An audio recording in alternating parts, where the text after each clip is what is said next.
My name is Ebed melech, a Cushite servant.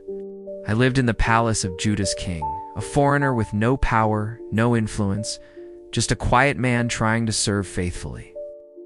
But even a quiet man sees injustice. That day I saw more than enough. Jerusalem was starving under siege.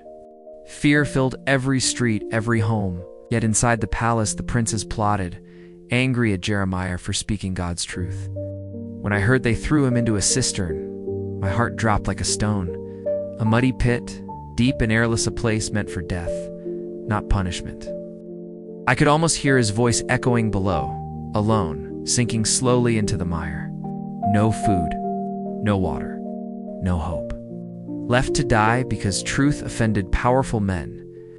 I felt fear rise in me, a foreign servant challenging Judah's leaders. But something stronger rose with it, a conviction I couldn't ignore.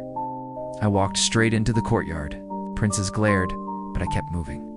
I stood before King Zedekiah, trembling inside, yet my voice came out steady. My lord the king, this is wrong. Jeremiah will die if we do nothing.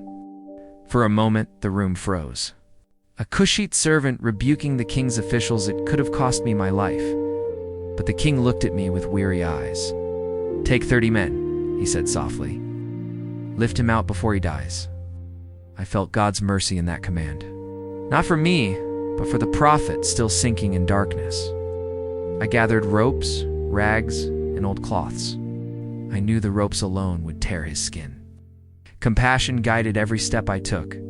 When I reached the cistern, I called down gently, "Jeremiah, put these rags under your arms. I won't hurt you as they did." We pulled slowly, carefully, 30 men straining against the weight of mud and the weight of injustice. Then, finally, Jeremiah rose into the light again. His eyes met mine, tired but alive. In that moment, I thanked God silently. Days later, the Lord sent me a message for me, a foreigner, a servant, a man with no rank. "I will rescue you because you trusted in me." Those words changed me forever. Not because I was brave, but because I acted when others stayed silent. I learned that courage isn't about position. It's about seeing what is right and refusing to look away. I was Ebed melech, the Cushite servant.